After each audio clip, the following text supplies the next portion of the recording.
Gloire à Jésus. Je dis encore bonjour à tous ceux qui sont arrivés entre-temps. Et nous sommes ce week-end dans ce thème sur ce séminaire, le Dieu de la percée, avec le pasteur Robert Baxter. Je vais l'inviter tout de suite à prendre place.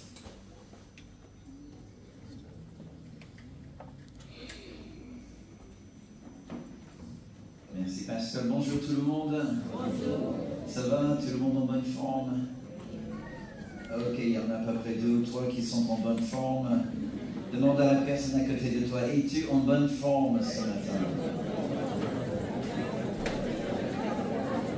Ok, maintenant tourne en arrière et demande à quelqu'un derrière toi s'il est en bonne forme. Maintenant, tapez la personne devant toi et demande-lui s'il est en bonne forme.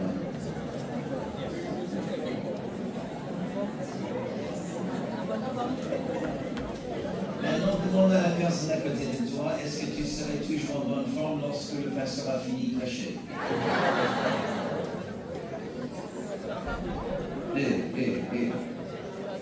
Alléluia. Wow, la salle est pleine. Vous étiez où hier soir?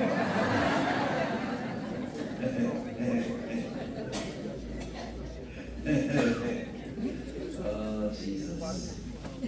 J'aime bien la Martinique. Alléluia. Non, mais sérieusement, vous êtes vraiment beaux, belles. Le seul problème en venant en Martinique au mois de janvier, il y a un grand problème en janvier. J'aimerais vraiment vous demander de régler ça avant que je revienne la prochaine fois au mois de janvier, s'il vous plaît. Ok? Il n'y a pas de mangue. Il y a quoi le problème? Oui, je sais juillet, mais c'est janvier. Je veux les mangues maintenant. Ah, vous dites. Chaque chose dans sa saison.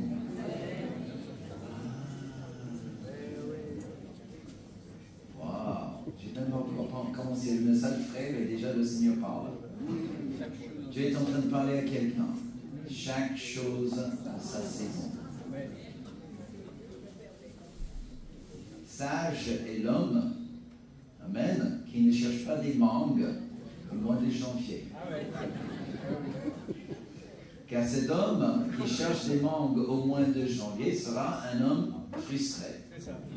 Pourquoi? Parce que ce n'est pas la bonne saison. Amen. Maintenant, si vous cherchez des moustiques, là, il n'y a pas de saison. Ok? Les moustiques représentent le péché. Est-ce que personne n'aime les moustiques? Sauf peut-être les araignées. Tout le monde doit manger. Peut-être il vous faut plus d'araignées en Martinique pour qu'il y ait moins de moustiques. Je ne sais pas. Alors, si vous cherchez les moustiques, vous savez, la dernière fois que je suis venu en Martinique, j'ai chopé la dengue. Ah ouais. Je pensais vraiment que j'allais mourir. Ce petit métropolitain, il arrive au mois de... C'était quel mois? Juin. Et le jour avant notre départ, bam! J'étais en train de prêcher dans notre église sœur, en train de se lever. Et au milieu de la prédication, il y avait quelque chose qui m'a saisi. Je dis, oh là, je ne suis pas bien du tout.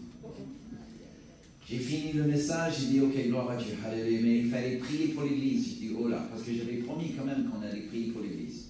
J'ai dit, ok, Seigneur, il doit y avoir encore une dernière prière au fond. Alors qu'elle sorte. J'ai prié et je ne savais même pas ce que je disais. J'avais déjà la tête qui tournait, j'étais en sueur, bien que la clim, ils avaient mis au fond. Et là, j'ai dit, ok, là, c'est pas bon, il faut que je m'assoie. Donc le pasteur, il prend le micro, il demande, Pasteur Robert, veux-tu prier pour moi et mon épouse? Et j'ai dit, bon, là, c'est bon, pas bien. Comment j'ai fait, je me souviens même plus. Après, le pasteur insistait à ce qu'on aille manger. Alors là, ça allait de pire en pire, et franchement, je ne sais même pas comment on est arrivé à l'aéroport le lendemain. On avait 24 heures à Paris, et puis je devais repartir au Finlande pour une autre mission. On arrive au Finlande le lendemain, mes amis, je ne pouvais même pas marcher de l'avion jusqu'à la voiture. Et je devais prêcher le soir même. Chose qui était absolument extraordinaire, c'est que quand il était l'heure de prêcher, tout d'un coup, l'onction de Dieu vient sur moi. On a prêché, on a prié pour les malades, Dieu a guéri les malades, mais il ne m'a pas guéri moi. On m'amène, c'était même pas un hôtel. Alors, je ne sais pas, bon, bref, que Dieu bénisse les Finlandais. Mais le pasteur pensait que ça aurait été mieux de nous héberger près de là où il y avait des réunions. Le problème, c'est que là, il n'y avait pas vraiment des hôtels. Il y avait une petite auberge de jeunesse. C'était une ancienne prison convertie. Sans blague. Pour 32 chambres, il y avait 2 douches. Ah ouais. Mais bon, alléluia, on s'adapte et on se confie au Seigneur. J'ai dit, Seigneur, c'est vraiment bien un truc, mais absolument horrible. Après les 3 jours de séminaire, on est reparti toujours malade, mais malade comme un chien. Quoi qu'on a vu 2 chiens ce matin dans le parking et il n'y avait pas l'air très, très malade, mais bon, je ne sais pas pourquoi on le dit. On est reparti dans une autre église pour faire un autre séminaire de 3 jours. Enfin, on a eu 2 jours de repos. Et là, on a récupéré avant de repartir en mission en Bulgarie. Voilà, juste pour vous dire, ceux qui pensent que voyager et prêcher un peu partout, c'est glorieux. C'est glorieux pendant les 10 minutes avant d'embarquer. Alléluia. Sinon, c'est un combat, mes amis. Alléluia. Mais à chacun son combat. Amen. Alors, quelques-uns se demandent, mais pourquoi d'ailleurs, vraiment, j'aimerais vraiment, au nom de Philippe et même Camille, vous remercier de votre générosité et votre hospitalité. Vraiment, le pasteur nous a bien accueillis en arrivant en Martinique.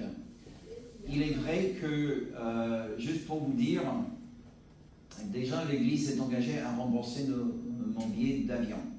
Et je voulais vraiment vous remercier pour cela. Je voulais vous expliquer pourquoi. Je ne suis pas salarié de l'Église. Quand le Seigneur nous a appelés en France en 1988, déjà je ne touchais pas de salaire de mon Église.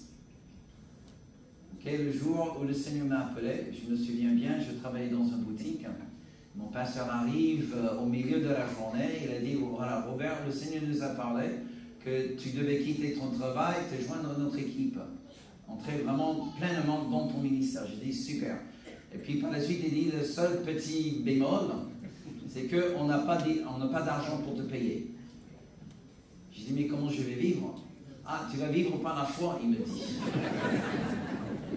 Et j'ai dit, toi, pasteur, comment toi tu vis? Il me regarde et dit, pour moi c'est différent. Je dis, soit je suis appelé ou je ne suis pas appelé. On va mettre ça à l'épreuve. Et voilà. C'est pas qu'on veut forcer la main de Dieu, mais on va vraiment faire confiance. Soit Dieu pourvoit ou Dieu ne pourvoit pas. Hello. Et tant que tu t'assois et tu ne bouges pas dans la foi, tu ne sauras jamais si Dieu va pouvoir. Amen. Si tu n'as jamais besoin d'un miracle, tu ne l'auras jamais. Combien vous voulez voir un miracle de Dieu dans ta vie? Il n'y a que ça. Ok. On va prier contre la paralyse de votre main. Je vais poser la question encore une fois. Combien vous voulez voir un miracle de Dieu dans ta vie? Positionne-toi pour que tu aies besoin d'un miracle. Et pendant tout ce temps-là, Dieu a pourvu. Mais quand Dieu m'a appelé, alléluia, notre fédération d'église a fait une collecte pour nous aider financièrement. Gloire à Dieu. 1 an et demi plus tard, la fédération a fait faillite. Fermé ses portes. Toutes les églises qui nous soutenaient ont dit hasta la vista, bonne chance mon gars. Alors encore une fois, j'ai dit soit on est appelé ou soit on n'est pas appelé. Soit Dieu va pouvoir ou Dieu ne va pas pouvoir. Mes amis, juste pour simplement vous dire, la dernière fois que j'ai touché une fiche de paye, c'était en 1982.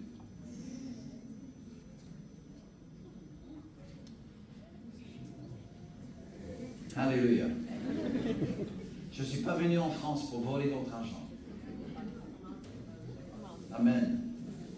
Et Philippe est le responsable des finances de l'Église et nous n'avons rien à cacher. Si vous voulez savoir comment l'Église le soutient, vous pouvez venir lui poser la question, mais je n'ai jamais touché un salaire de l'Église du Bon Berger. Ce n'est pas que l'Église ne soutient pas. J'ai une voiture de fonction, merci Seigneur, et quand je fais des déplacements aux States pour visiter nos partenaires, l'Église paye les frais. Merci Seigneur. Mais je ne touche pas de salaire. C'est-à-dire que lorsque j'engage une mission comme ça, je viens à mes frais. Je voulais juste vous le dire. Et pourquoi je viens? Je viens parce que je crois en ce que Dieu fait avec vous. Vous ne me devez rien, vous ne devez rien. Peut-être que vous devez quelque chose à Dieu, mais vous ne me devez rien du tout. Je viens vraiment de mon cœur. Alléluia.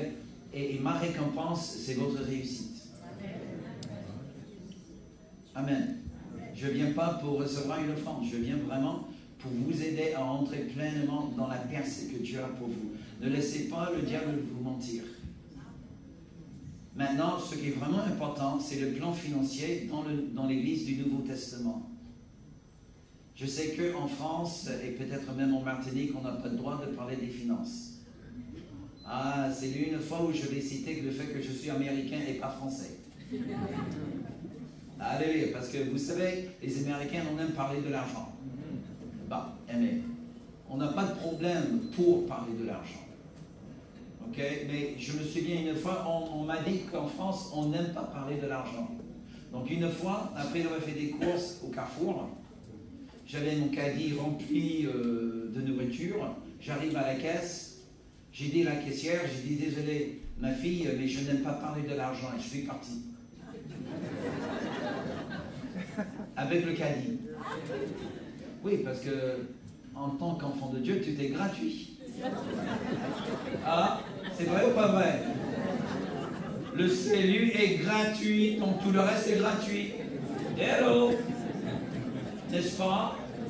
Le bâtiment, c'est gratuit. La clim, c'est gratuit. Même le petit gobelet dans lequel il y a le faux vin et le faux pain. Pardon, pasteur, désolé. Et on va exercer la foi tout à l'heure pour la Sainte Seine. Amen. Dieu va nous aider. Mais tout ça, c'est gratuit, n'est-ce pas? Gloire à Dieu. Alors tous au Carrefour, votre magasin préféré, et on va juste annoncer aux caissières, désolé, nous sommes chrétiens, donc tout est gratuit. Ok, mais si vous voulez vivre avec ça, demain matin, quand vous allez au travail, vous allez dire à votre patron, oh patron, j'ai de bonnes nouvelles pour vous, moi je travaille gratuitement. Alléluia. Wouh! Ah oui, là, écoute. On aime parler de la gratuité quand c'est moi qui bénéficie. N'est-ce pas? Ça s'appelle, mes amis, un manque de maturité. Amen. C'est vraiment une mentalité enfantine. Parce que pour les enfants, tout est gratuit, n'est-ce pas? Ok? Par la grâce de Dieu, j'ai élevé 2 filles. Et je me souviens, une qui est mariée et qui attendait son premier enfant, voulait faire un stage aux États-Unis avec son mari dans une bonne église. Et, mais bon, pour le faire, elle devait payer le soin... comment ça s'appelle? Avant d'accoucher, il y a des soins pour les... prénatal. Ok. Et elle me regarde avec un sérieux, elle a fait bac plus, je ne me souviens plus, mais bac plus pas mal. Et elle me regarde avec un sérieux et elle me dit, mais papa, tu sais, aux États-Unis, le soin médical, ça coûte cher, mais en France, c'est gratuit.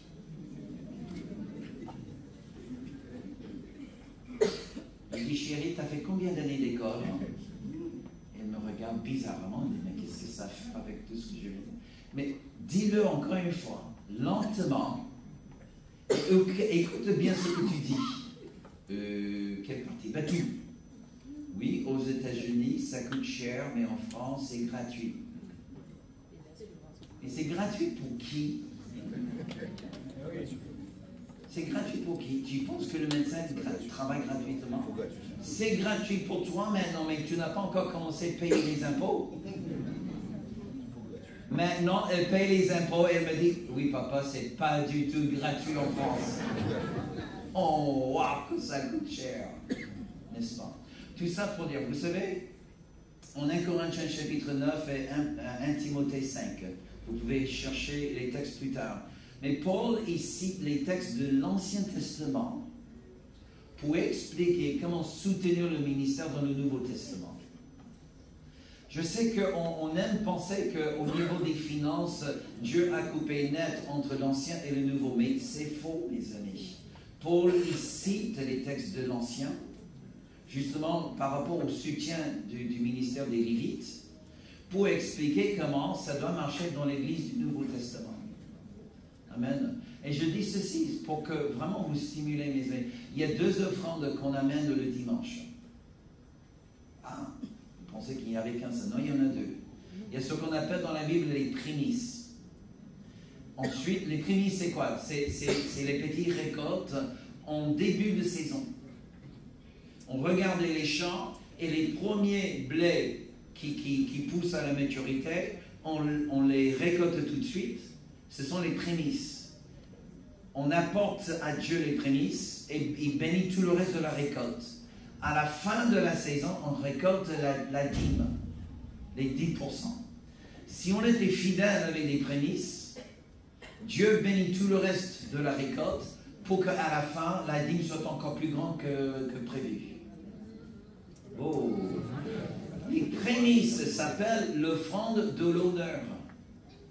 On apporte ça pour honorer Dieu. Et en honorant Dieu, Dieu bénit tout le reste du travail pendant toute la saison. Et puis à la fin, hallelujah, on apporte à Dieu la 10%. La Bible appelle les prémices et la dîme la portion sacrée. Ok? La portion sacrée. Est-ce que vous pouvez répéter ça avec moi? La portion sacrée. Et pour apprendre aux Israélites, parce que c'était des esclaves avant de sortir d'Égypte. Et avant des esclaves, on est à l'époque des patriarches.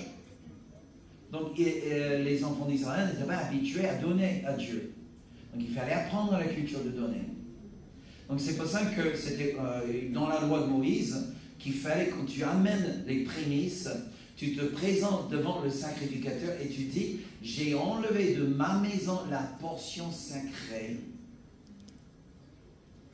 pour honorer mon Dieu et en lui demandant de bénir tout le reste. Alors aujourd'hui, on a coupé la portion sacrée et on demande simplement, tu vois, on prive Dieu de son honneur, mais on lui demande quand même de bénir tout le reste. Et c'est pour ça, mes amis, que parfois les chrétiens ne sont pas du tout parmi ceux qui sont les plus riches. Très rarement. Ok? Il y a, mes amis, croyez-moi, il y a une dimension de... Moi, j'en sais quelque chose. Je vis par les offrandes. Pas vos offrandes. Quand j'offre mes offrandes à Dieu, tu vois, pour mon soutien, c'est critique. Si je ne suis pas fidèle à honorer mon Dieu, je n'aurai pas une récolte miraculeuse pour subventionner aux besoins de ma famille. Est-ce que vous voyez comment ça marche? Et je vis comme ça depuis 40 ans. 40 ans, propriétaire d'une maison. Vous imaginez, moi, devant un banquier pour lui expliquer que j'avais besoin d'un prêt pour acheter la maison, mais que je n'avais pas de fiche de paie. Mais alléluia, cela a marché par la grâce de Dieu. Amen. Nous pouvons vivre par les principes bibliques, mes amis. Okay? Et je sais que dans cette église, il y a des besoins. Amen. Je sais que dans les églises sœurs, il y a des besoins pour les finances. Amen. Et c'est pour ça que je voulais vraiment vous stimuler dans votre foi, non pas de donner par la charité. C'est bien. C'est bien de donner. Tu vois un mendiant dans la rue et tu lui donnes quelque chose. La Bible dit que si tu donnes à un pauvre, c'est Dieu qui te rembourse. Donnez. Amen. Quoique l'État prend pour donner par la suite, en votre nom. Bon. Oui, et l'État prend beaucoup. Mais ayons la foi que même dans vos impôts, même dans vos charges patronales, vous touchez un petit peu quand vous prenez X, Y, les Z, mais il y a une portion aussi dans vos charges qui vont vers les pauvres du pays. Ayons la foi, amen, que vous participez à ça. Mais en même temps, négligeons pas la portion sacrée qui est là pour nous apprendre à honorer Dieu et à lui faire confiance pour tout le reste. Amen. Donc ce matin, j'ai vraiment à cœur de vous parler d'un sujet que je tiens vraiment, vraiment à cœur. Et c'est d'avoir le cœur de bâtir. Et on va lire quelques textes pour commencer. Et pasteur, juste rappelle-moi, la réunion cet après-midi, c'est à 16h, donc je dois finir avant 16h. C'est bien ça? Non? Non, pasteur, juste rappelle-moi, je dois terminer à quelle heure? Pasteur dit, il n'y a pas d'heure. Et attention, je n'ai pas encore changé la montre à l'heure martiniquaise, donc toujours l'heure parisienne. Vous vous rendez compte, il y a à peine 3h25 matinale. Waouh, si je passe jusqu'à midi en France, ça va? Alors, cette horloge est correcte, pasteur? Je ne vois pas du tout l'heure qu'il fait. Dites-moi, quelle est l'heure? 10h25. 10h25. Il est 10h25, ok. Parce que je vois une troisième main là-haut, je ne sais pas ce qu'il fait. Ah, il me dit bonjour. Ok, on a 1, 2, 3, 4 textes que nous allons lire ensemble ce matin. On va commencer dans le psaume 127. Le psaume 127.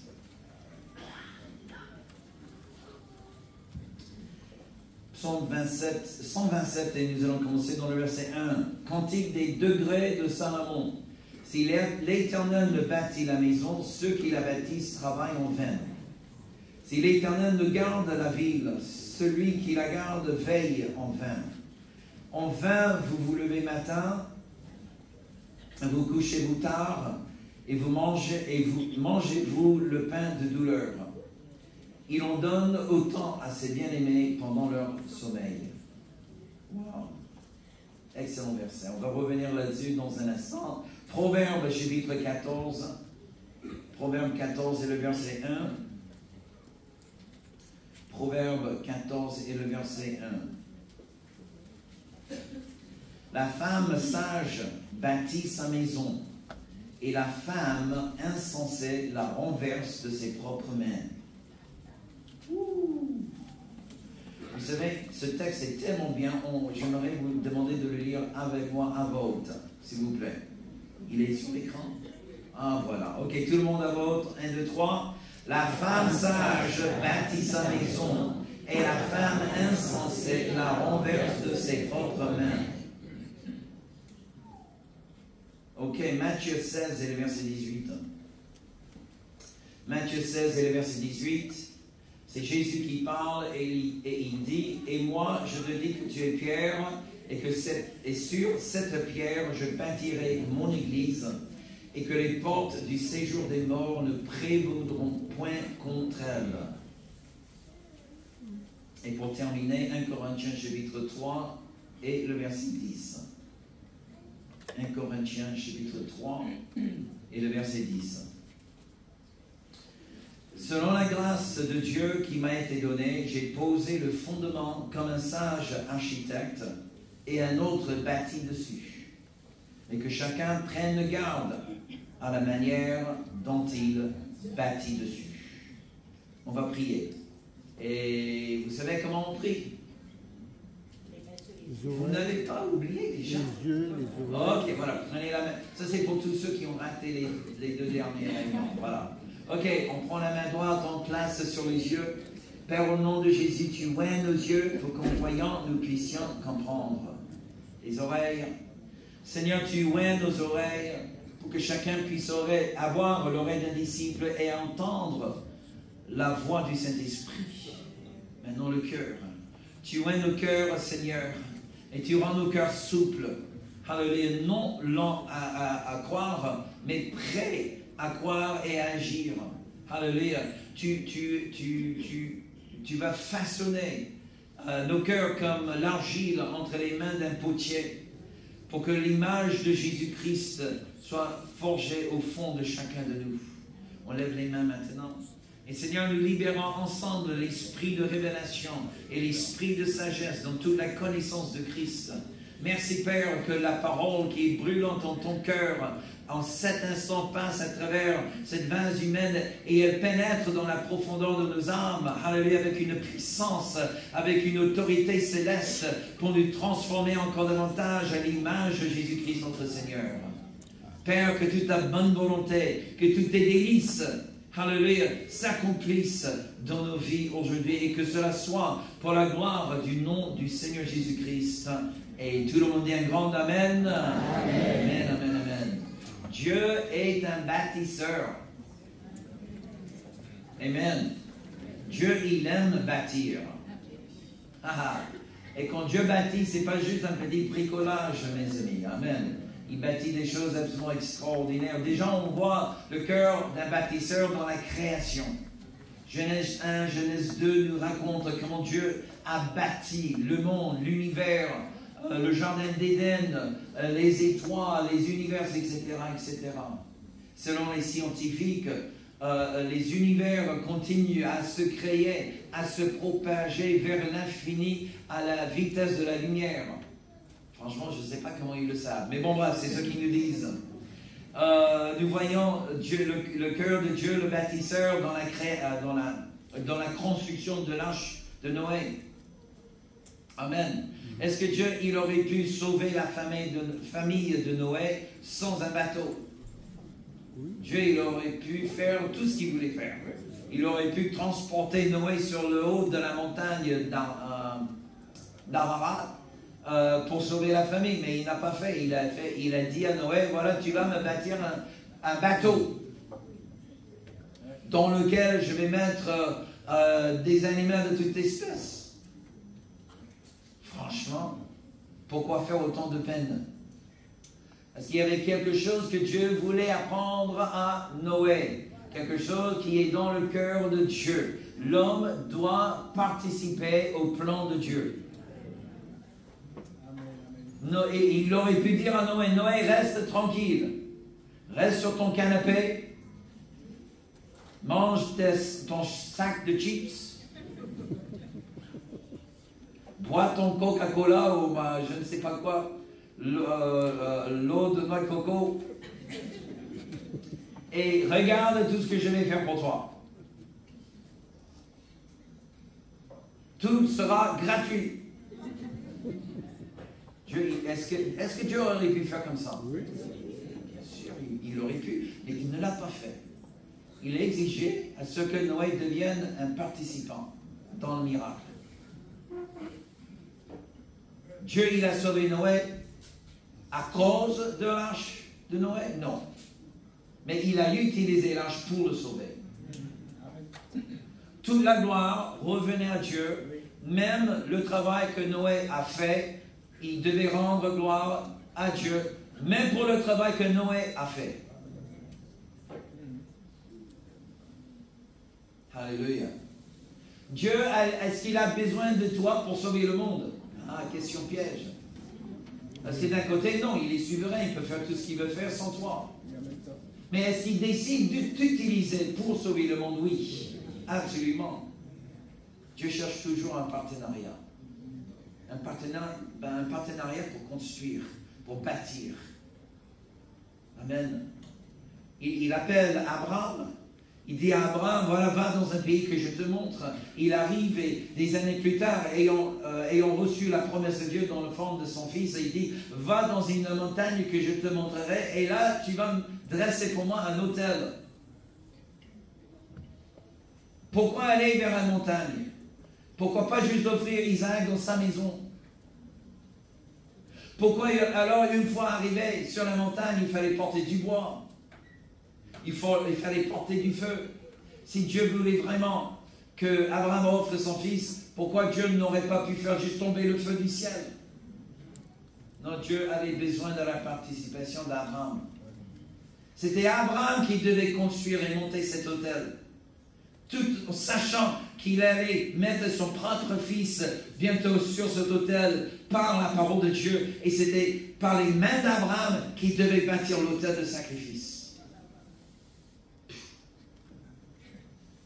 C'est Abraham qui devait porter le feu avec lequel il allait embraser le corps de son propre fils. C'était Abraham qui devait porter dans sa main le couteau qui allait tuer son propre fils.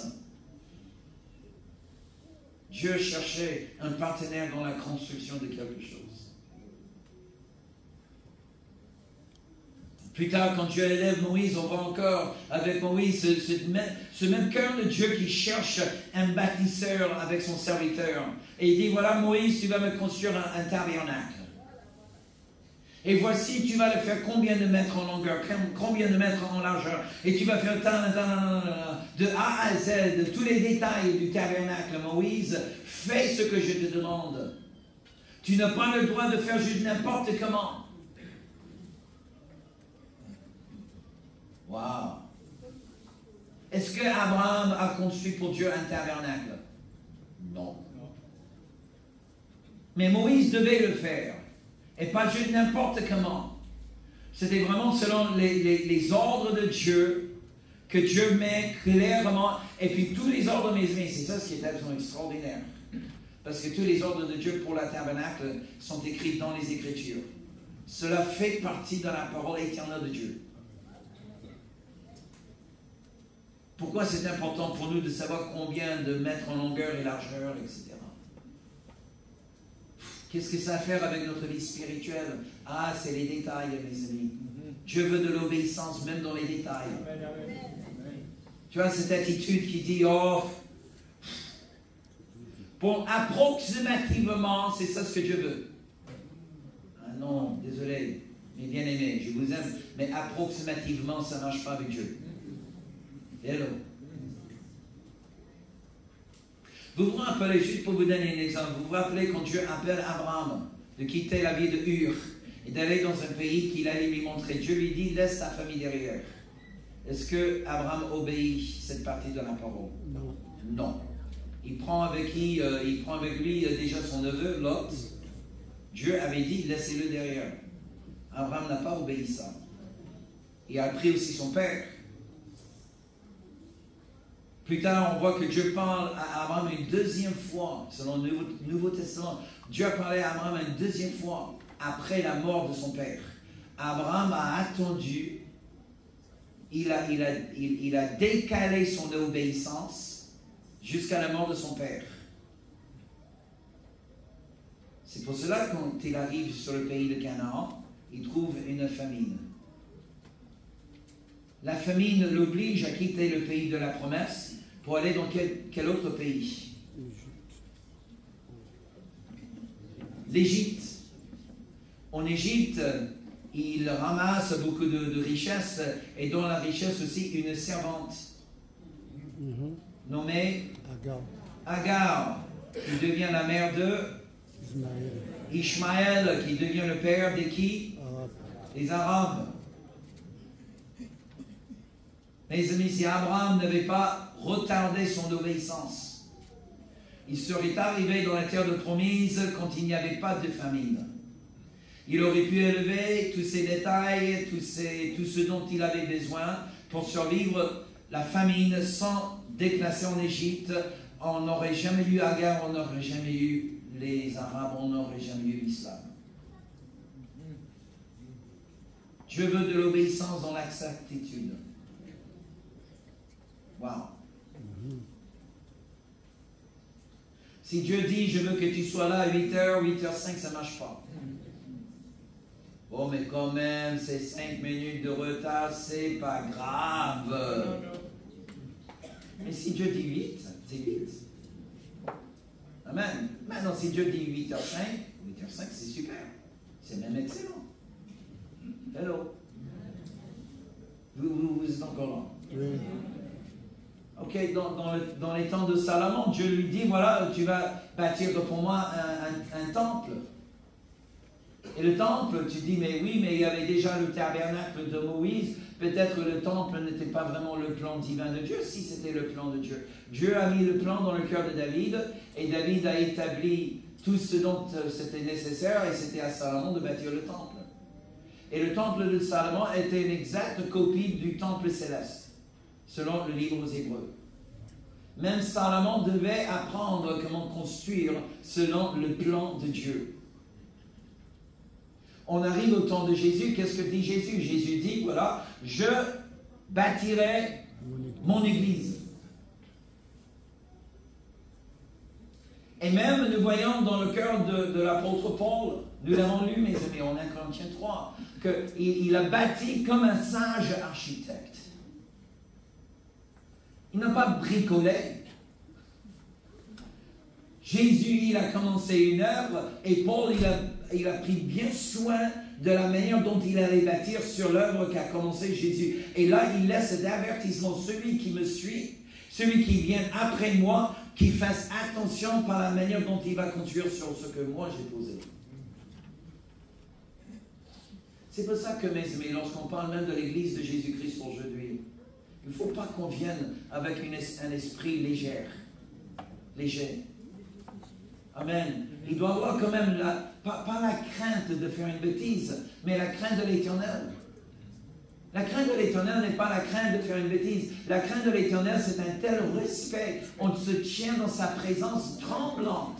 Non pas parce qu'on a peur qu'il va nous écraser, mais parce qu'il est tellement pur, tellement saint, tellement beau, tellement puissant, qu'on veut tout faire pour l'honorer. C'est ça la crainte de l'Éternel. Alléluia. On est tellement captivé par son image de lui. On ne veut pas faire des choses juste n'importe comment. Amen. Merci Seigneur. Alléluia. Quelle attitude devons-nous cultiver dans nos cœurs quant à l'Église de Dieu? C'est ça la question.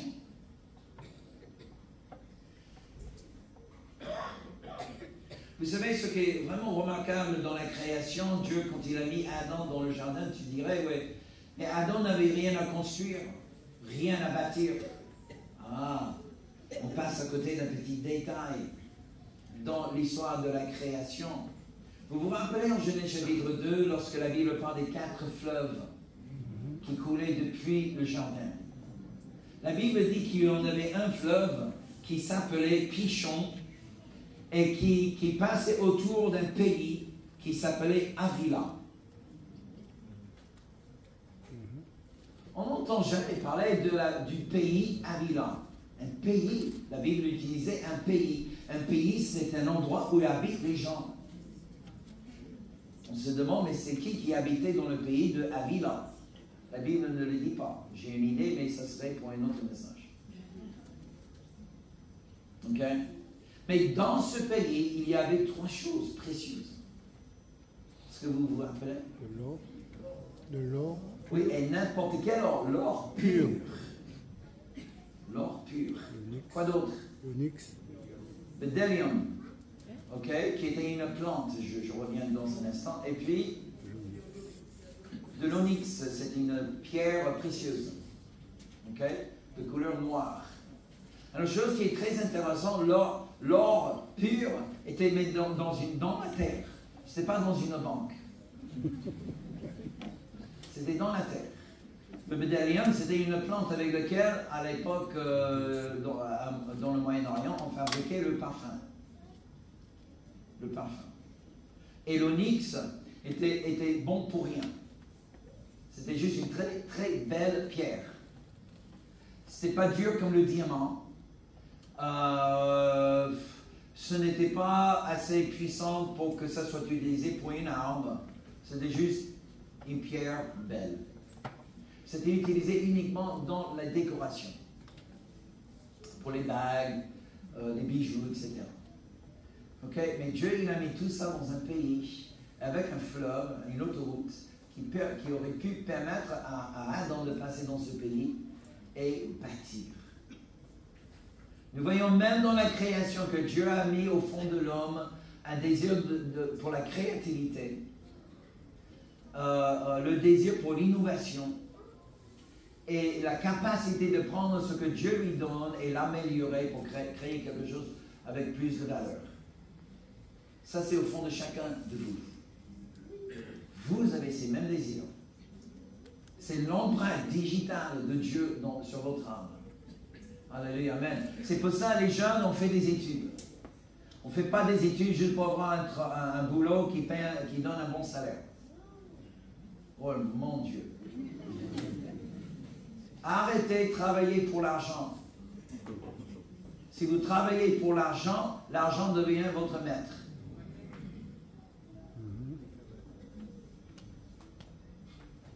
Ça veut dire qu'il faut arrêter de travailler. C'est pas ça ce que j'ai dit. Il faut travailler. Le travail vient de Dieu. C'est la première chose que Dieu a dit à Adam. Après l'avoir créé, il a dit travaillez. Travaille le jardin et protège-le.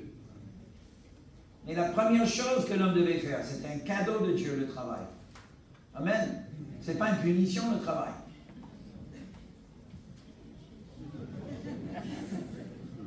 Hello les hommes. Mes sœurs, j'ai besoin de vous. Ok, petite parenthèse. La différence entre le travail d'une femme et le travail d'un homme. Un homme doit travailler, une femme peut travailler.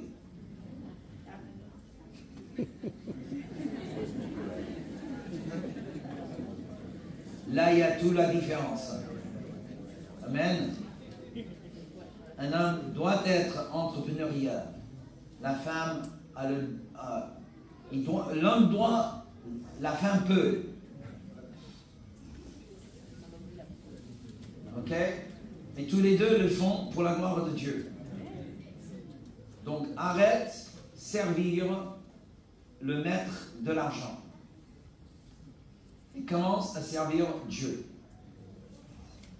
Comme ça, ton salaire sera juste un surplus. Amen.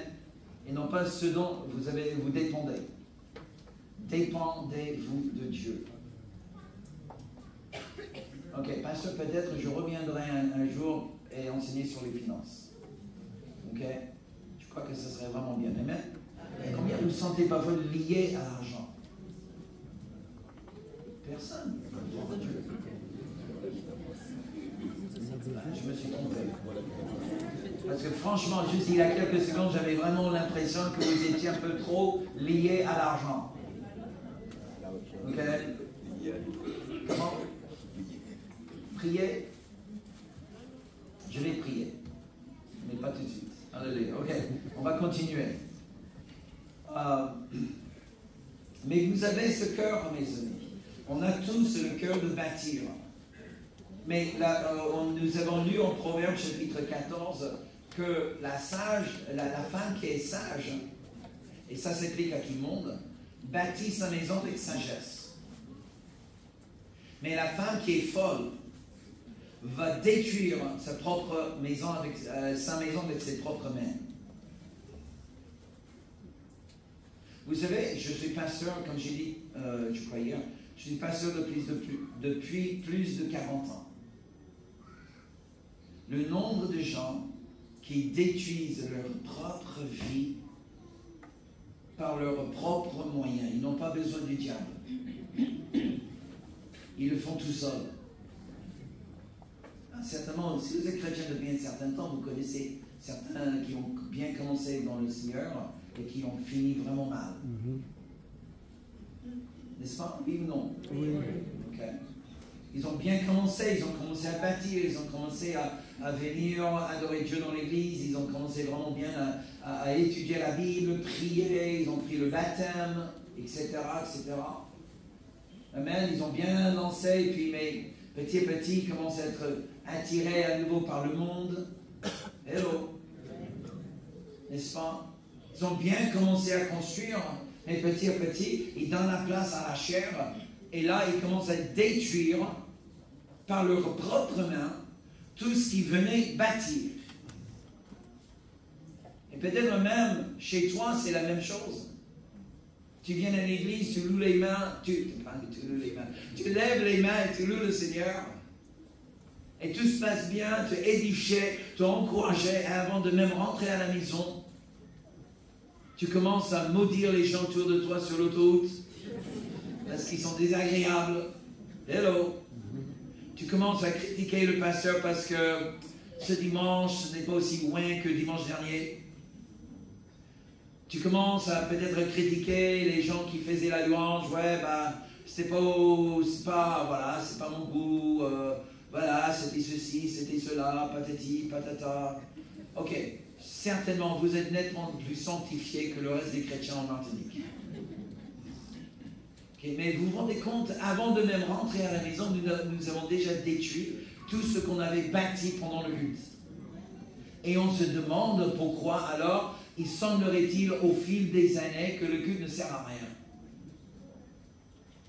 Et ce n'est pas parce que le culte est mauvais, mes amis.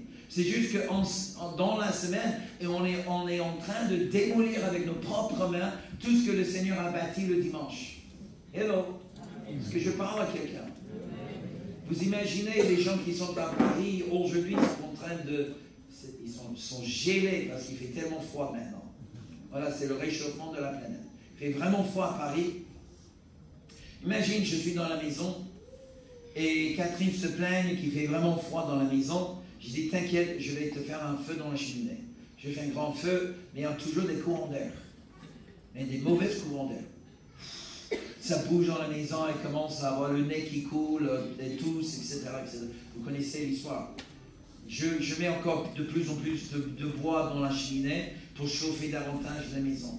Il y a un problème, il y a toujours des courants d'air. Quel est le problème avec cette maison? Les portes sont ouvertes. Il y a une fenêtre ouverte, quelque part.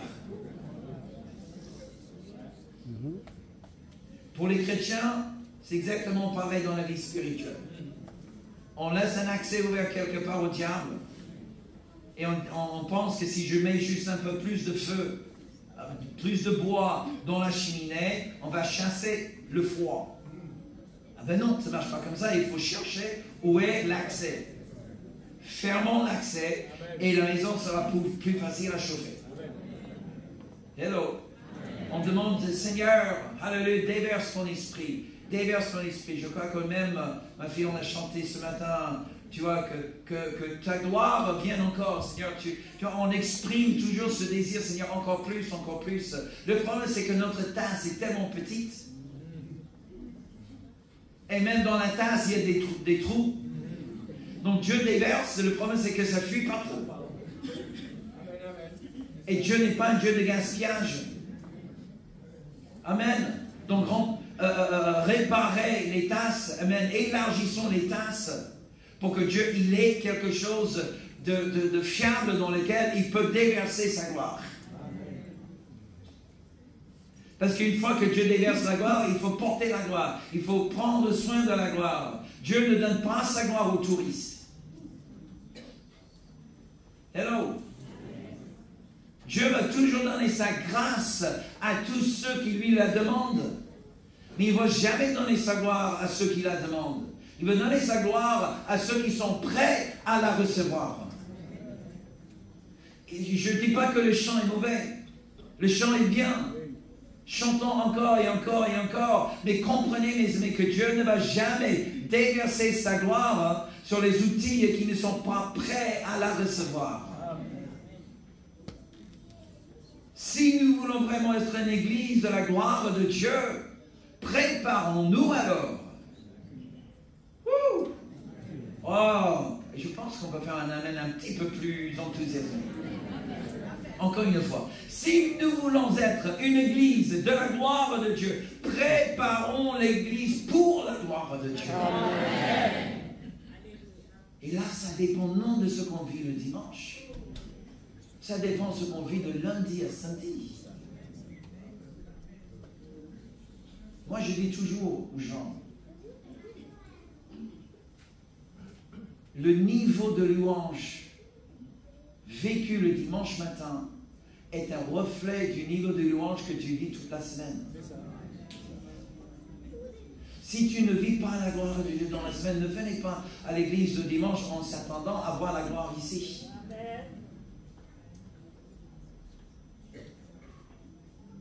Si tu vis, si tu donnes la place à la chair toute la semaine, tu auras la chair ici le dimanche. Amen. Amen. Ouh là là. Ça marche aussi bien parfois. Ok? Amen. Est-ce que vous voulez vraiment voir la gloire de Dieu? Moi, j'espère de tout cœur. Moi, je le crois vraiment. Je le crois vraiment. Vous voulez voir la gloire de Dieu? Amen. Vous voulez voir Dieu dans toute sa splendeur se manifester. Amen. Vous voulez arrêter la folie qui détruit ce que Dieu bâtit. Trois choses qui sont absolument nécessaires pour bâtir quelque chose de solide. Qui dure. Amen. Et qui n'est pas là juste pour cette génération. Quelque chose qui va durer pour les générations futures. Je n'ai jamais voulu bâtir une église pour ma génération. Il y a plein d'églises à Paris pour ça. Ils ne pensent qu'à eux et leur génération. Gloire à Dieu, qu'ils soient bénis. Mais ma vision, c'est toujours de bâtir une église que mes enfants auront envie d'hériter. Hello. Pas une église de jeunes. Vous savez, une église de jeunes a une durée de vie d'environ 5 à 10 ans. Parce qu'après 5 à 10 ans, ce n'est plus une église de jeunes. Bon Berger était une église de jeunes. Il y a 30 ans. Elle n'est plus une église de jeunes, il y a des jeunes dans l'église. On est une église multigénérationnelle qui est beaucoup mieux un reflet de la vraie famille de Dieu. Amen. Ok, cet amen était vraiment faible, mais laissez-moi juste expliquer quelque chose. Béatrice, tu sais, rappelle-moi l'âge de tes enfants. 19 et 12, ok. Bon, ce sont des garçons absolument extraordinaires. Ok, 19 et 12. Mais imaginons que papa et maman décident, écoute, nous voulons vraiment une famille de jeunes, donc on va partir. Comme ça, vous aurez votre famille de jeunes.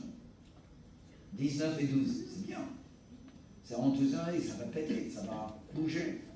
Ils vont faire les fêtes. Ils vont manger tout ce qu'ils ont envie de manger. Est-ce que ça va finir bien pour eux? Est-ce qu'ils vont aller au-delà pour faire les études correctement? Peut-être pas. Est-ce qu'ils vont vraiment bien manger les épinards? Peut-être pas. Est-ce qu'ils seront vraiment bien disciplinés sans l'aide de papa et maman? Peut-être pas. Bon. La même chance que je donne à une famille d'adolescents à bien réussir, c'est la même chance que je donne à une église remplie que de jeunes. Je ne suis pas contre, mais ils ont besoin de grandir. Tu peux être maman, papa à l'âge de 18-19. N'est-ce pas? Ok, oui. Mais waouh, ta vie change. Et vite. Amen. Une fille qui est mariée à l'âge de 18 ans et déjà enceinte d'un enfant, elle prend une maturité très vite par rapport à la fille qui n'est pas mariée, qui n'a pas d'enfant. Y a-t-il un amen dans la maison? Il faut grandir très vite. Donc le potentiel est là. Mais s'il n'y a pas une raison extérieure à s'imposer une maturité, on ne va pas prendre la maturité. Ça coûte trop cher. L'Église n'est pas une fête. L'Église est une famille. Alléluia. Et on est là. Et puis, mes amis, voilà. Point numéro 1, il faut la sagesse pour bâtir l'Église de Dieu. Il faut la sagesse. Dans les Proverbes 24 et les versets 3 et 4. Proverbes 24, les versets 3 et 4. C'est par la sagesse qu'une maison s'élève, et par l'intelligence qu'elle s'affermit. C'est par la science que les chambres se remplissent de tous les biens précieux et agréables. Si vous voulez une église qui est solide, mes amis, amen, une église qui est vraiment au reflet de Dieu, il faut que cette église soit bâtie avec la sagesse qui vient d'en haut. Maintenant, juste un petit mot sur la sagesse. Parce qu'en France, on a du mal à comprendre quelle est la vraie sagesse de Dieu. il y a à peu près 5-6 mots en hébreu qu'on peut traduire sagesse. Mais le mot qui est le plus souvent traduit, même dans ce texte ici, veut dire le bon sens. Le bon sens. Ça veut dire une application réelle, logique, de la connaissance. Une application réelle, logique, de la connaissance. Alors, le concept de la sagesse dans la philosophie grecque est complètement différent. Dans la philosophie grecque, la sagesse, c'est la capacité de parler sans dire grand-chose. Ma fille qui a fait bac L à l'époque, elle avait 8 heures de philo par semaine quand elle était en terminale. 8 heures de philo par semaine. Mais ce n'était pas juste n'importe quelle philosophie, c'était la philosophie grecque. Ça veut dire qu'on fait un lavage de cerveau dans la France, dans l'éducation française, pour apprendre aux Français comment adopter la philosophie grecque. Ça veut dire savoir parler bien sans dire grand-chose. Être hautement diplômé sans avoir aucune compétence. C'est ça la sagesse grecque. C'est pour ça que l'Empire grec n'a pas duré longtemps. Mais dans la philosophie, on va dire la philosophie orientale, Moyen-Orient, mais surtout incorporée ou incarnée dans la pensée hébraïque, c'est vraiment du bon sens. Quelqu'un qui vit dans la rue et qui sait comment les choses marchent. Comment il faut se comporter dans tel et tel environnement. Quelqu'un qui arrive dans une pièce, qui arrive à juste faire une analyse de son environnement et il sait comment s'adapter à la situation. Hier, on a fait une formation Equip à l'église à Ducos. Et après ma session, j'avais un rendez-vous avec un couple qui n'était pas de cette église. Donc Camille nous a montré une petite salle où on aurait pu faire notre rencontre. Et puis, Camille avait le télécommande pour la clim. Mais il poussait le bouton, mais la clim ne marchait pas. Tu te souviens? Pousser, il faisait c'était un petit peu, voilà, pour un métropolitain, c'était un peu chaud dans la pièce. Et puis le frère, il voit le tableau électrique. Il voit là le problème, il va dans le tableau, il pousse un bouton sur le tableau, et pouf, la clim s'est mise en marche. Ça, c'est la sagesse. Tu as la connaissance, c'est pousser le bouton sur le télécommande. Mais la sagesse, c'est de voir où se trouve le problème. Parce que du premier vue, ça ne se voit pas.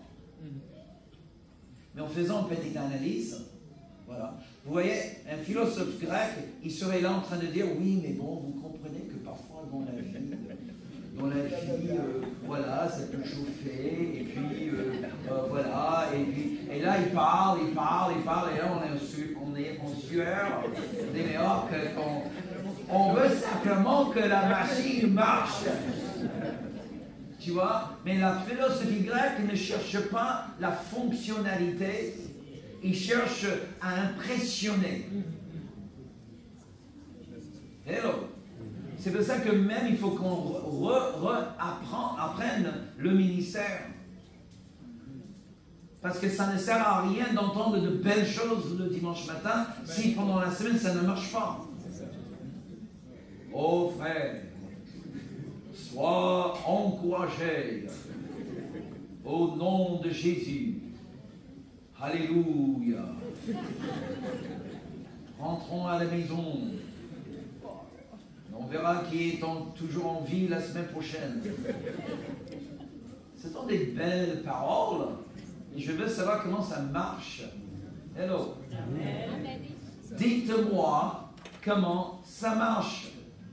Non pas, ça ne sert à rien de me répéter, il faut que ça marche. Je sais qu'il faut que ça marche, mais montre-moi comment. Tu vois? Et c'est ça la question que pose un Hébreu. Montre-moi comment ça marche. Okay? C'est ça la sagesse, mes amis. Il y a des choses que nous pouvons faire, que nous devons faire dans une église. Je vais vous donner 3 dans un instant. Ok, je vous le donne tout de suite. 3 choses que doit faire toute église locale. Ça fait partie du point numéro 2, rapidement. 3 choses que doit faire toute église locale, y compris ceci. Si vous passez à côté de ces 3 choses, vous n'aurez pas une église à l'image de Jésus. Et donc, vous aurez un rassemblement qui pourrait impressionner les gens, mais ce ne serait pas une église. Vous savez, il y a des lieux qu'on appelle églises qui ne sont pas des églises. Ce sont des bâtiments qui rassemblent les gens, gloire à Dieu. C'est un rassemblement et peut-être Dieu est là. Peut-être il y a de bonnes choses qui se passent. Amen. Ce n'est pas une église. Ce n'est pas une bergerie. C'est un rassemblement, pas plus. Nous voulons une église de Jésus-Christ. Amen. Donc il faut ces 3 éléments. Numéro 1, il faut que cette église existe pour apporter à Dieu un culte agréable. Du premier lieu.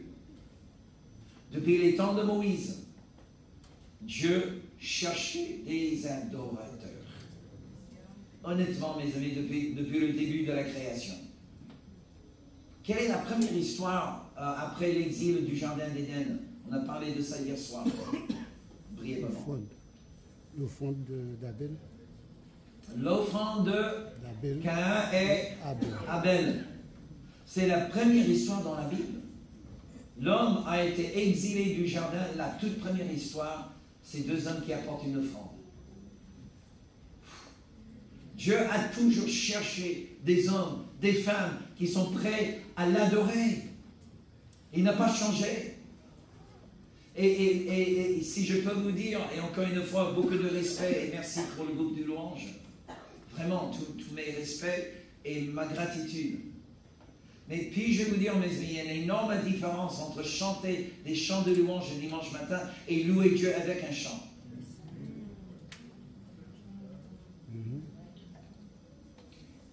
Est-ce qu'on a beaucoup d'adolescents ici? Parce que j'aimerais dire quelque chose un petit peu poussé pour un dimanche matin. Pour ceux qui sont mariés et ceux qui espèrent être mariés un jour, ok? Quoique les rapports intimes ne sont pas pour ceux qui ne sont pas mariés, que ce soit bien clair. Mais il y a une grande différence entre un rapport sexuel et faire l'amour. Un rapport sexuel, c'est pour les chiens.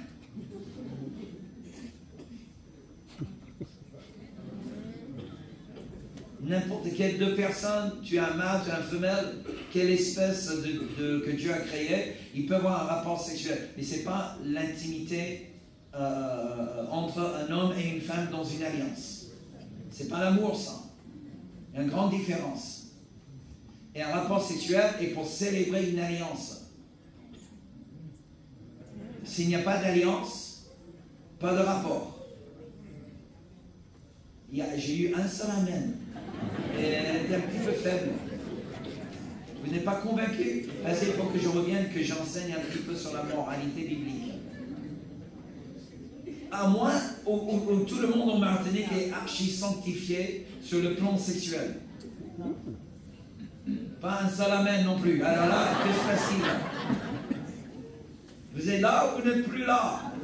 Est-ce que je vous ai perdu? Ok? Vous écoutez? Ah oui, ça cogite. Ça explique pourquoi la salle commence à chauffer un peu. Il faut mettre un peu plus de clim. Vous êtes gelé peut-être au fond, mais ici ça chauffe. Ok?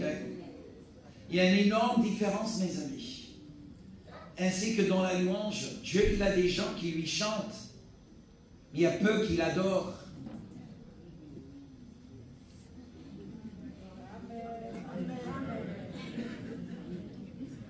Vous savez, chanter n'est pas adorer. Chanter, c'est chanter. Adorer, c'est adorer. Mais chanter n'est pas adorer. Que fait un muet? Est-ce qu'on veut dire à un muet qu'il ne peut pas adorer Dieu? Parce qu'il n'a pas de voix, il ne peut pas chanter. Non. Il y a de manières différentes.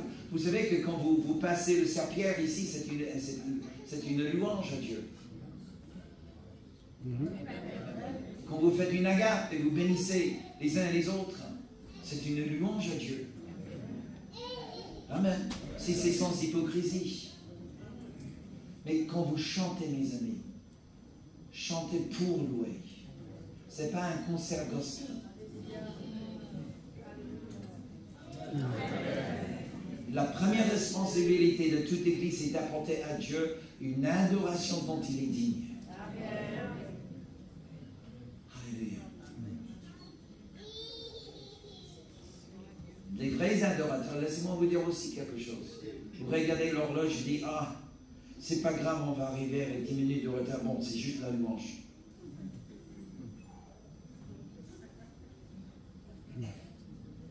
Mettez-vous maintenant à la place de Dieu juste un instant, si possible. La louange n'est pas pour vous, c'est pour lui. La parole, c'est pour vous. Mais la louange, c'est pour lui. On veut que Dieu nous touche, on veut que Dieu nous bénisse, on veut que Dieu nous guérisse, on veut que Dieu nous délivre, et on est en train de lui dire, écoute, apporter à Dieu quelque chose d'agréable, bon, c'est pas vraiment important. Ce qui est important est que je reçois ce dont j'ai besoin.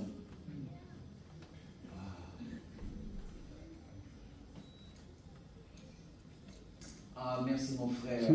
Il a entendu le cri de mon cœur. Ah, t'es génial. Ça, c'est un vrai serviteur. Tout le monde était content que je suis là en train de mourir de chaud. Un homme qui s'est levé. Merci mon frère. C'est vraiment génial. Ok, voilà. Combien vous allez devenir des vrais adorateurs de Dieu? Il y a 3 personnes, pasteur. Il faut la sagesse. Le point numéro 2, les 3 choses, un culte agréable. Numéro 2, point numéro 2, la deuxième partie, c'est faire des disciples. C'est la deuxième chose que doit faire toute Église. Faire des disciples. La Bible ne dit pas faire des consommateurs.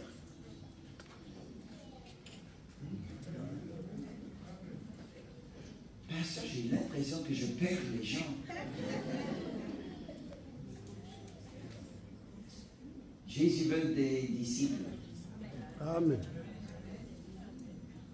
Je ne sais pas si c'était fait exprès. Vous savez que la numérotation des versets, des chapitres, c'était rajouté. C'était un Français qui l'a inventé, d'ailleurs. Et c'était fait pendant la période de la Réforme, c'est-à-dire, je crois qu'on est dans le XVIIe siècle. Okay? Mais pendant 1700 ans, il n'y a pas eu de chapitre 6, verset 3, etc. Il n'y avait rien de ça.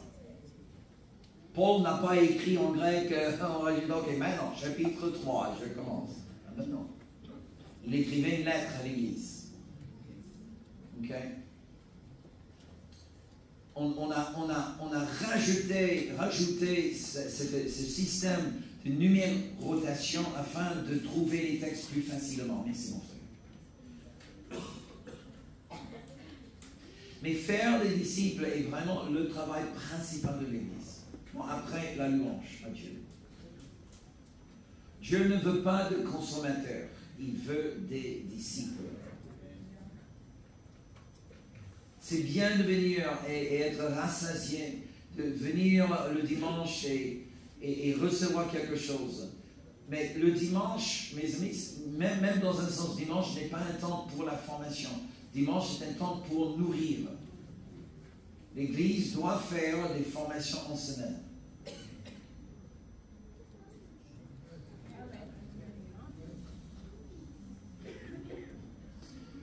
Un jour, je souffrais des migraines absolument impossibles.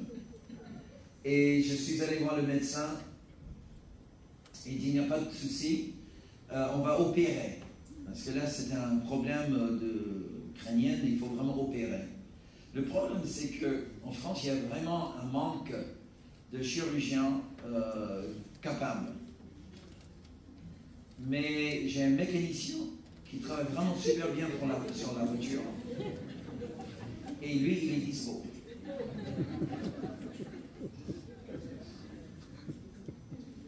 Je dis, mais est-ce qu'il est vraiment fiable? Bah, écoute, quand j'ai eu un problème avec le carburateur, il savait exactement comment faire. Donc, différence entre carburateur et cerveau, bon, question mécanique. Il n'y a pas de souci. Je dis, bon, et il est sincère? Ah oui, il est super sincère, le gars. Vraiment, le gars le plus sincère au monde. Bon, ok. S'il est sincère, ça doit marcher. C'est fictif, mon histoire, n'est-ce pas? Mais on ne va pas se confier à quelqu'un qui n'est pas spécialisé. Pourquoi nous pensons que nous pouvons faire des disciples, évangéliser, faire des disciples, amener les gens vers la maturité sans aucune formation? Dieu nous a confié son royaume.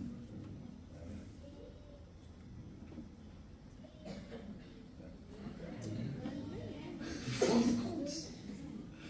Dieu nous a confié son royaume. Et on pense que la sincérité, c'est tout ce qu'il faut pour être un agent entre les mains de Dieu. Ah ben non. C'est bien d'être sincère, il faut être sincère et authentique. Je suis absolument d'accord. Mais agir sans être formé, c'est absolument ridicule. C'est même insensé.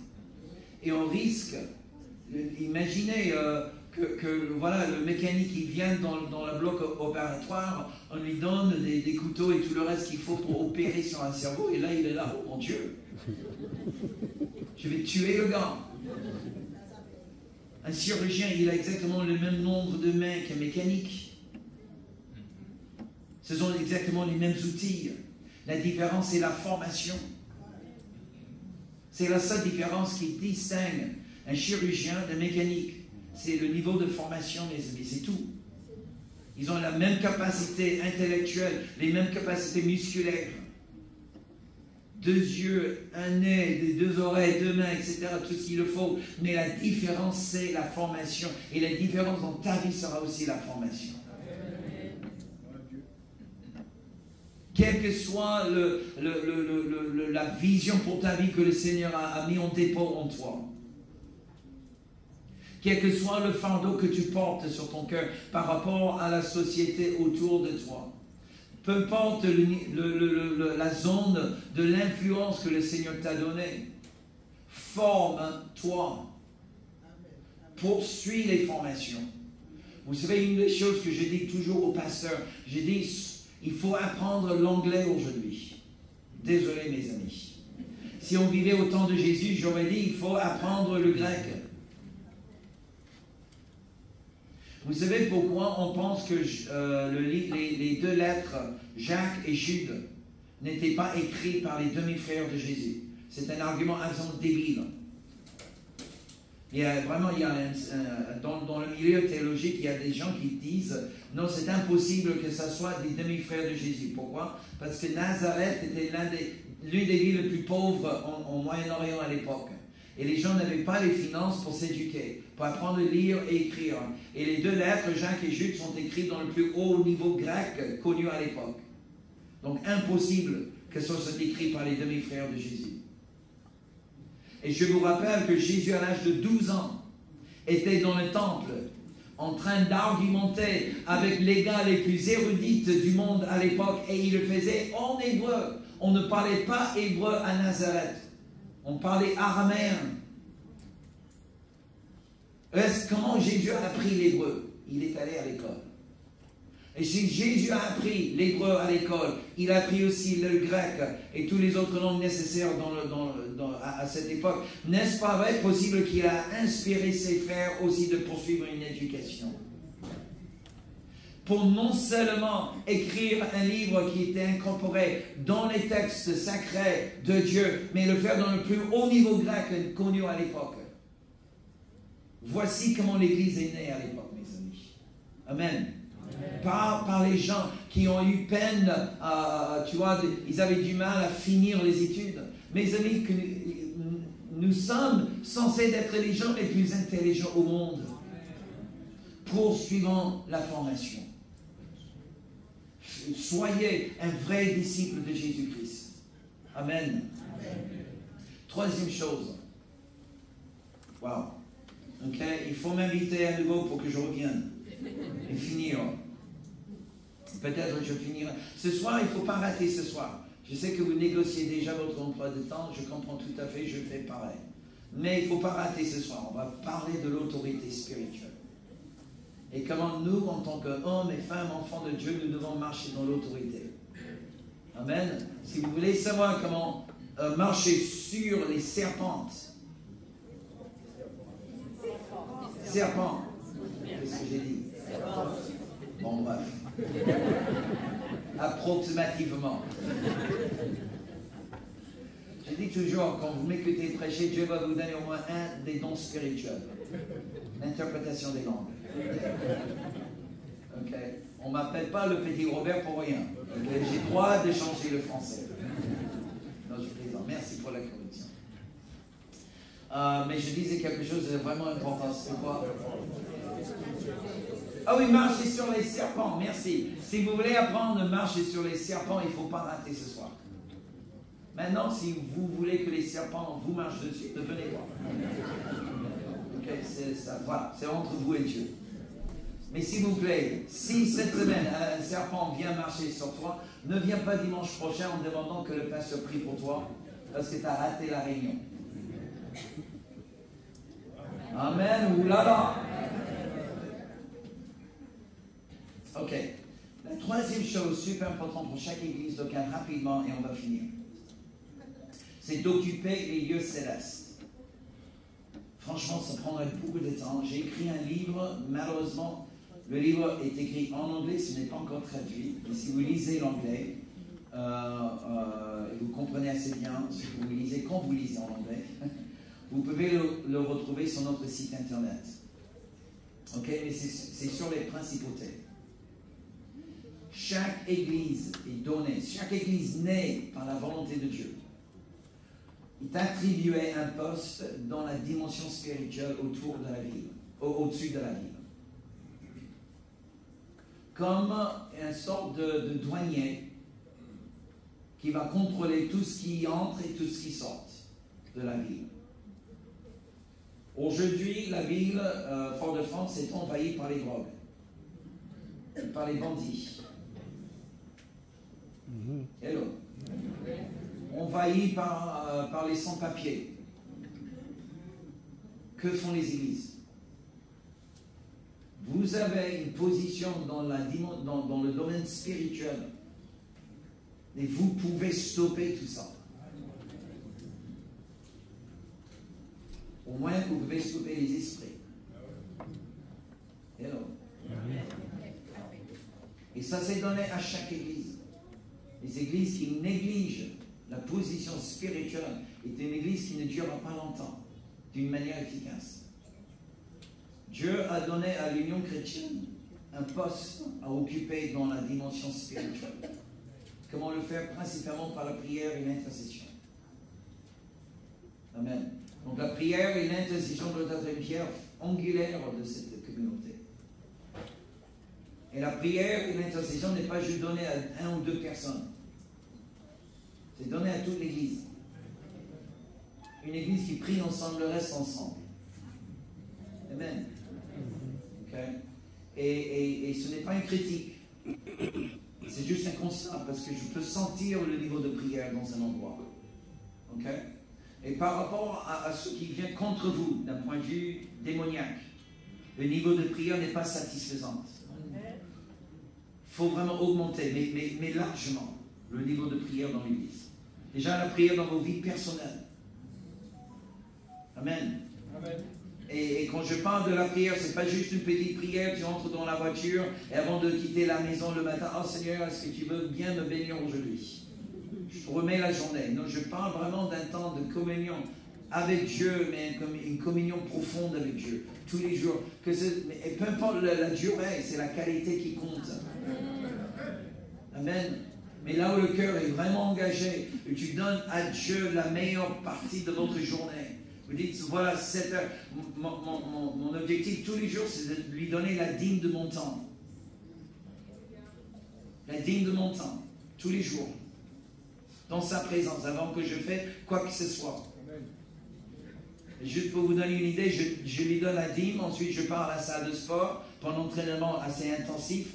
Je rentre à la maison, je me douche, je prends le petit déj, je suis dans mon bureau à 9h30. Avant midi, j'aurais déjà fait une journée de travail. Mais ça veut dire tout simplement qu'il n'y a pas beaucoup de temps dans le soir pour les divertissements. Je n'ai pas de temps dans ma vie pour les divertissements.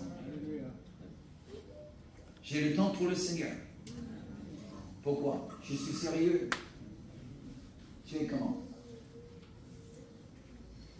La dernière chose que je dirais, et on va prier pour cela ce soir, et c'est vraiment le défi dans l'Église, mais une Église qui est réussie, c'est une Église qui commence avec une bonne équipe à la tête de l'Église. Okay? Et c'est là où il faut vraiment prier. Encore une fois, je ne connais pas intimement toute la structure ici dans l'Union chrétienne. Donc, ce n'est pas un commentaire sur qui que ce soit. Mais Dieu est toujours un Dieu de l'équipe. Dans l'équipe, il y a un responsable principal. Amen. Mais c'est l'équipe qui mène l'Église. Jésus même, il a choisi son équipe soigneusement. Amen. Et ça, c'est le travail principal de chaque pasteur d'une église, de choisir les membres de son équipe. Amen. Et peut-être quelques années ici, vous avez un appel particulier. Il faut que vous vous prépariez pour la tâche qui est toujours devant vous. On va recevoir maintenant de la table du Seigneur. Dieu va toucher notre imagination parce qu'il faut imaginer qu'on est vraiment assis avec Jésus autour de la table. Amen. Je vais remettre le micro au pasteur et on va finir le culte en célébrant la table du Seigneur. Et j'aimerais vraiment lancer ce défi. Mes amis, nous avons la possibilité devant nous de faire vraiment une différence. Vous avez le potentiel à faire de la différence. Non seulement pour toi et ton avenir, mais pour des gens autour de vous. L'Union chrétienne peut devenir une église phare dans le pays. Vous le croyez? Moi, je le crois. Okay? Mais nous avons tous un travail à faire. Que Dieu nous donne un cœur de bâtisseur. Et bâtissons quelque chose qui va durer, qui sera à une gloire de Dieu. Alléluia. Quelque chose que le diable ne peut pas détruire. Qui fait fuir les ennemis, qui attire les blessés. Amen. Et qui est toujours là pour la gloire de Dieu. Est-ce qu'on peut se lever dans la présence de Dieu? Laissez-moi vous prier pour vous. Est-ce qu'on peut lever les mains? Père, je vous remercie pour cette famille spirituelle. Je vous remercie, Seigneur Dieu, que dans cet instant, tu nous donnes un cœur de bâtisseur. Au nom de Jésus. Seigneur, nous prions contre toute lassitude, toute manque de discipline. Seigneur, nous prions contre toute distraction dans la vie. Au nom de Jésus-Christ, nous brisons, Seigneur Dieu, cette tentation du monde à juste baisser les bras, laisser aller, faire rien. Seigneur, au nom de Jésus, nous prenons nos vies en main. Et Père, je prie maintenant que tu donnes à chaque homme, chaque femme, quel que soit son âge, alléluia, un cœur de bâtisseur. Donne à chacun de mes bien-aimés pères une vision comment bâtir leur vie personnelle. Au nom de Jésus-Christ. Pour les couples mariés, donne-leur une vision comment bâtir un mariage exemplaire au nom de Jésus et pour la gloire de Dieu. Alléluia, au nom de Jésus. Seigneur, donne à chacun, je prie particulièrement pour les jeunes ici qui sont toujours dans cette vallée de décision, ce qu'ils vont faire avec la vie. Quelle que soit la vision, Seigneur Dieu, qu'ils le fassent avec excellence et pour la gloire de Dieu, qu'ils se donnent un défi. Amen. Qui ne se satisfait pas pour quelque chose qui est facile, mais qui prennent un chemin qui est difficile. Au nom de Jésus, donne à nos jeunes le courage d'avoir une bonne vision pour la vie. Au nom de Jésus, pour la gloire de Dieu. Et Seigneur, nous prions tous pour l'Église Union chrétienne, que tu donnes, Seigneur, vraiment à tous les membres de l'Église ce cœur de bâtisseur. De mettre tous la main à la pâte pour bâtir cette Église, pour qu'elle soit une Église qui est digne de la gloire de Dieu, prête à recevoir la gloire, prête, Seigneur Dieu, à laisser briller sa lumière dans tout le pays.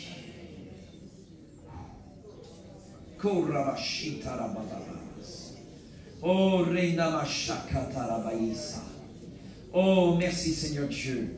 Merci Père, nous voulons juste briser maintenant toutes choses qui auraient pu, Seigneur, nous démoraliser. Au nom de Jésus-Christ, toute parole négative qui a dit « tu n'es pas à la hauteur », Seigneur, nous brisons cette parole au nom de Jésus.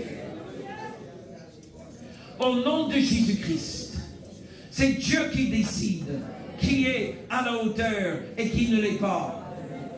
Ce n'est pas le travail d'un homme, ce n'est pas une parole d'un homme, c'est une parole démoniaque, Seigneur Dieu, et nous la brisons maintenant dans le nom de Jésus. Oh, béni soit le nom de Jésus. Levons tous les mains, juste bénissons son nom. Alléluia, béni soit le nom de Jésus. Aujourd'hui, béni soit le nom de Jésus. Nous déclarons que l'Union chrétienne est une église qui t'appartient, Jésus. Elle t'appartient, Jésus. Elle n'appartient pas à un homme, elle appartient à Jésus. Alléluia. Alléluia. Gloire à ton nom, Jésus. Gloire à ton Saint-Nom. Que ton trône se manifeste dans ce lieu. Alléluia. Alléluia. Alléluia. Alléluia. Seigneur, nous te remettons ce temps autour de la table. Et que tu utilises ce moment, Seigneur Dieu. Alléluia. Pour confirmer tout ce que tu as fait dans nos cœurs ce matin. Et que cela soit fait pour la gloire de Jésus. Alléluia. Tout le monde dit Amen. Amen.